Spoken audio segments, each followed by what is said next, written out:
Hello, today we are going to talk about emotional management basically. Yeah, I just wanted to make a video summarizing everything that I learned about emotional management and kind of talking about how to deal with emotions, especially like strong emotions, to just be happier as a person. I like to talk about how to be happy, how to take care of your mental health, and that kind of stuff. So, there's this thing about being human where we have to deal with emotions.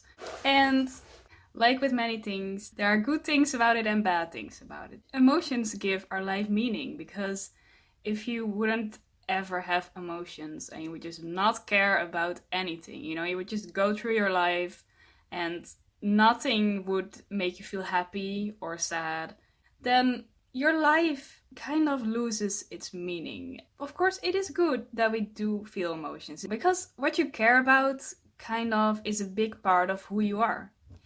But of course, emotions can also be really annoying sometimes. We can experience emotions that are, for example, way too strong, uncomfortable, and it can feel like with some emotions you kind of feel like you are suffering in a way.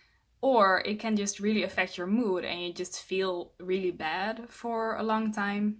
First of all, I want to talk about how with emotions we can have the tendency to want to kind of avoid them and repress them, and not feel them. Especially, of course, with negative emotions. Of course, if you're feeling really happy, you're not going to want to repress that emotion. But if you feel really sad or upset or angry or hate or scared or just hurt in any kind of way, you may want to avoid feeling that. And the first thing I want to say is that it's better to feel it. Of course, you can kind of decide to just be like, well, I don't want to feel it right now because I'm with people and I don't want to like bother them with it or something.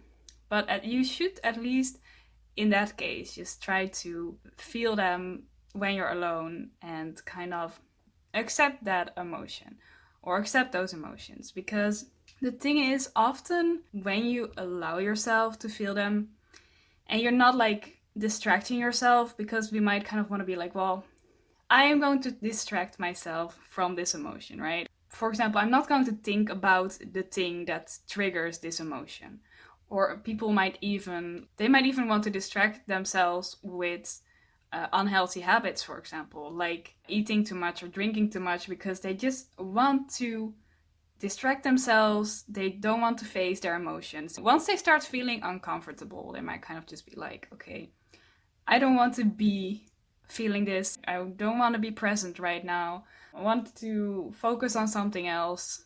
The thing is, you are not working through any emotions. You are not removing the cause of this emotion, because there's always a cause. Emotions don't randomly appear out of nowhere for no reason. So it's best to deal with it and accept that you have to feel like you're suffering for a moment, that it will be painful, maybe even stressful to feel negative emotions, but that you have to go through it. It's like with physical pain, for example, maybe kind of a dumb example, but like, for example, if you have to go to the dentist to remove a tooth or something, but if you don't do it, it's only going to get worse and you're going to end up with more pain in the end. Of course, it's something that it has to happen. It may not be comfortable, but you have to feel them and face them at some point. And once you do, you're not avoiding them anymore. Because when you're avoiding them, you're only postponing this process.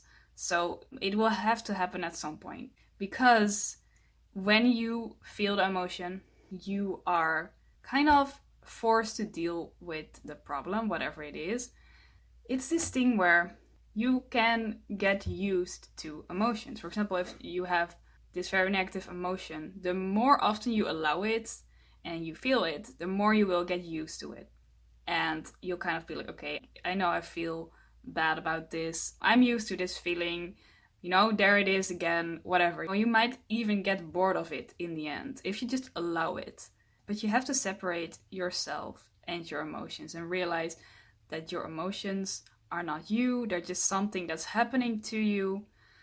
They tell you something about you, but they are still something that's happening to you. You know, it's like they will tell you something about who you are, about your soul, but you don't have to be scared of any kind of emotion because they can be out of proportion, especially if, for example, something really bad happens. You know, that at first you're going to might feel really intense emotion about something.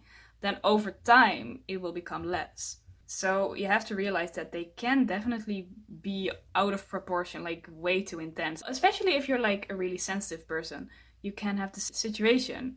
For example, I have that where I feel like sometimes they're just way more intense than they should be, and over time that can become less. But I feel like it only becomes less when you are not afraid of them and you allow yourself to feel it.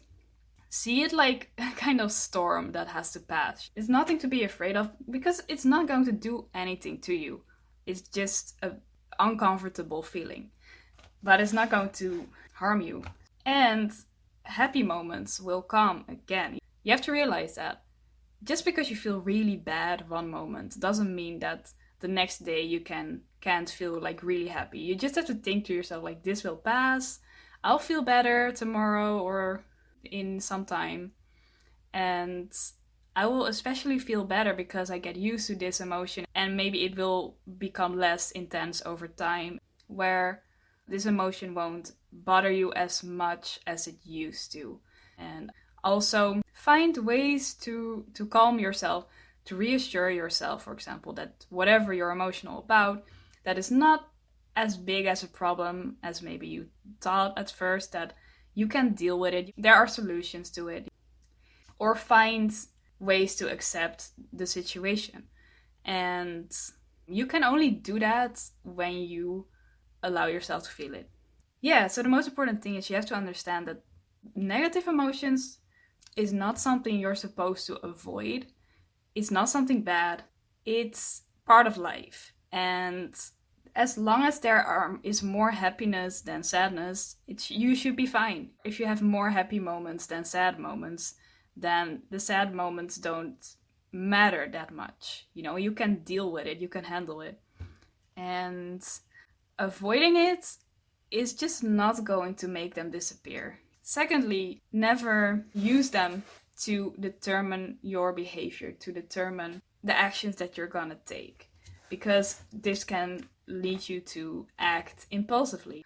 For example, if you feel really upset, you might feel like you want to get angry, or you want to get angry at people around you, or at the world, or at yourself, you know, at something. Or you may feel like, I can't handle it and I need to distract myself and, you know, be impulsive. Realize that you don't have to take action because of this emotion, because of an emotion. You can wait until it goes away. And if you feel really angry, for example, you can just make sure you're not around people so that you don't get angry at them, and just wait until it goes away. Yeah, and also, so like I said, don't take action impulsively because of your emotions. Also, don't let them affect your mood. Like, for example, don't think like, oh, I feel so bad and so upset about something, that you feel like this emotion is telling you that something is really bad, something really bad is going on. But you have to make sure that you remember that an emotion can definitely be out of proportion to how bad something actually is. So don't let them ruin your mood and kind of feel like, oh no, this thing that happened is horrible and I'm just so done with everything and this is just something that ruins everything. You know, like, don't get into that spiral of feeling like you have to let it change your mood because of how intense any emotion is, because it can definitely be like something affects you more than it should. And you also have to rationalize that and realize that for yourself. Like, should I really be this affected by this? And if you feel like you shouldn't, then you need to think to yourself, okay, this emotion is not me, it's just an emotion. And yes, it's telling me that I feel bad about this, which is useful information to have. It can definitely tell you something about, for example, how you should live your life and what are the things maybe you should avoid. But at the same time, they are still not you, and you don't have to react to that emotion. You don't have to. You can also just be like, okay, I feel absolutely horrible about this, but I don't want to, so I'm just gonna wait until it's over and then just not let it ruin my day, not let it ruin my mood, you know? Because this thing that's happening is really not that bad. It's really not as bad as it feels right now. Because sometimes that can happen, where it really is not that bad. But for some reason, your brain just decided that it just wanted to freak out about something. So I think that was basically what I wanted to say about this. So thank you for watching, and I hope to see you next time. Goodbye.